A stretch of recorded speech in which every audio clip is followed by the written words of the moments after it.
Welcome to mission to officer. I hope आपकी preparation अच्छी चल रही होगी, आप अपने अच्छे से परफॉर्म कर रहे होंगे, अच्छे से पढ़ रहे होंगे। सो यस, जैसे कि हमें पता है कि आरआरबी का ऑब्वियसली एग्ज़ाम डेट आ चुकी है and it is around the corner.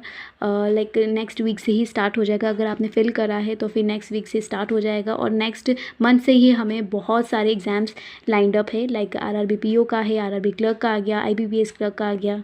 So yes, अगर आपका सिलेबस अभी भी नहीं हुआ है सो प्लीज़ डोंट वरी कि मेरा सिलेबस नहीं हुआ तो should I be go for it और नॉट, मुझे एग्ज़ाम देना चाहिए कि भी नहीं देना चाहिए। आप ये मत सोचो, आप बस कंसिस्टेंटली आप वर्क करते जाओ, जो भी आप कर रहे हो वो अच्छे से करते जाओ।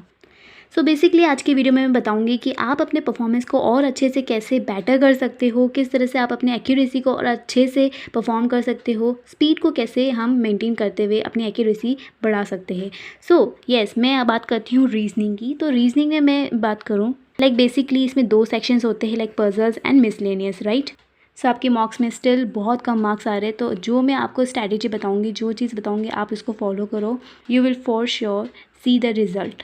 सो बेसिकली हमें पता है कि रीजनिंग में 2 पार्ट्स होते हैं, लाइक पजल्स होते हैं, एक मिसलेनियस। अगर आपका मिसलेनियस का अभी भी आपका सिलेबस नहीं हुआ है, लाइक कोडिंग डिकोडिंग हो गया, इनपुट आउटपुट, इनमें अगर कुछ भी बाकी है और अगर आप है ना मॉक देते टाइम इनमें कुछ लैग कर जाते हो या फिर कुछ क्वेश्चंस गलत होते हैं, उसके बाद उन टॉपिक्स का आप पहले वीडियो देखो, फिर उसको समझो, एक दिन पूरा अच्छे से दो, उसको प्रैक्टिस करो, खुद से फिर प्रैक्टिस करो, अच्छे से उसको टाइम दो, डिवोट करो। And for the best way to practice is, आप अड्डा के है ना मिनी मॉक्स होते हैं, वहाँ पे जाओ, वहाँ पे आपको अच्छे से आप प्रैक्टिस कर सकते हो। इंडिविजुअल आप टॉपिक्स लो, सेलेक्ट करो और वहाँ पे आप अच्छे से प्रैक्टिस कर सकते हो। जितने क्वेश्चंस लगा चाहो ना उतने लगाओ एंड आपको फॉर श्योरली बहुत अच्छा रिजल्ट आपको दिखेगा।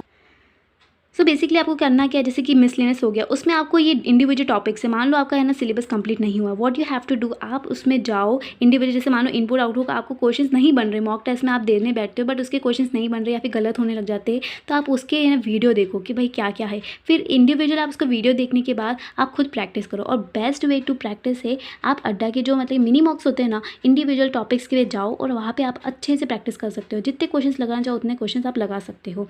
इसी तरह से अगर है ना पजल्स की बात करूँ, पजल्स में क्या होता है, कई बार हमें मतलब कि फ्लोर्स बेस्ड हो गए, सर्कुलर बेस्ड हो गए, है ना, सर्कुलर बेस्ड कभी कभी हमें डिफिकल्ट लगने लगता है, वो हमसे नहीं हो पाता है। तो what you have to do, आप है ना पहले जाओ और है ना जो जैसे कि कोई भी टीचर है आप फॉलो कर रहे हो, उनके पास जाकर के आप उनके अच्छे से है ना कॉन्सेप्ट देखो कि किस तरह से वो कर रहे हैं, किस तरह से सॉल्व कर रहे हैं।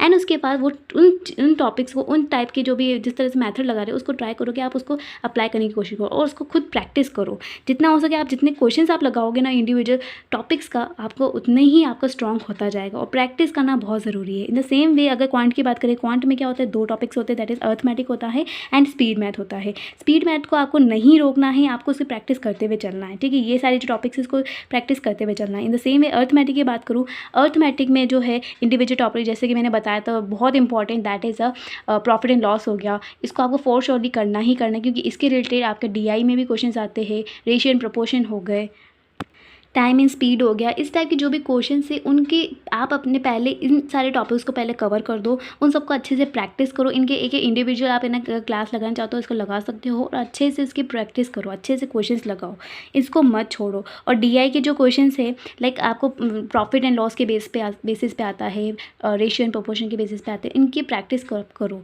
ठीक है। नेक्स्ट आता है इंग्लिश की बात करो, इंग्लिश में भी 2 सेक्शन होते हैं, that is a reading comprehension and grammar, ठीक है। तो आपको क्या करना है, रीडिंग को आपको नहीं स्किप करना है, रीडिंग आपको डेली बेसिस पे करना है। भले ही आप इसको हाफ एन आवर दे रहे हो पर इसको दो, इसको मत स्किप करो, हाफ एन आवर दो अच्छे से। और उसकी जो भी वोकैबलरी मैंने बोला है उसको करो डेली बेसिस पे, जो भी डेली न्यूज़ आती है ना उसकी है ना वोकैबलरी आती है, मतलब आर्टिकल आया, आर्टिकल पढ़ो और उसमें वोकैबलरी आप उसको लाइक अंडरलाइन करो और उसके मतलब की मीनिंग देखो और उसको प्रैक्टिस करो। लाइक आपने सुबह आपने कर लिया और है ना रात को सोने से पहले आप उसको रिवाइज करके सो, फिर उसके बाद नेक्स्ट डे आप जब है ना स्टार्ट करो ना नेक्स्ट आर्टिकल, तो आप उसको फिर से एक बार रिवाइज कर लो कि हमने कल क्या पढ़ा था, राइट। नेक्स्ट आता है ग्रामर। ग्रामर में आप इसमें मैंने नहीं बोला कि ग्रामर को बहुत ज़्यादा स्ट्रेस करो, मैं तो बोलती हूँ कि आप है ना पहले रीडिंग को अच्छे से आप अपना स्ट्रॉन्ग करो, रीडिंग में आप अच्छा प्रैक्टिस करो। ग्रामर के कुछ टॉपिक्स है जो आप उसको प्रैक्टिस कर सकते हो। और वो प्रैक्टिस कैसे होगी, बिकॉज बहुत कम टाइम बचा है और हम मतलब कि ग्रामर पे ही नहीं उसमें डाल सकते हैं पूरा टाइम। तो what we can just do is, हम रीडिंग जो कर रहे हैं ना, जो भी अपना आर्टिकल पढ़ रहे हैं, उसी में हम देखो कि भाई हमारे कौन सा ये टेंस लग रहा है या फिर किस तरह से क्या चीज़ यूज़ हो रही, क्या वर्ब यूज़ हो रही है, ये चीज़ हम उसमें ही वर्क कर सकते हैं।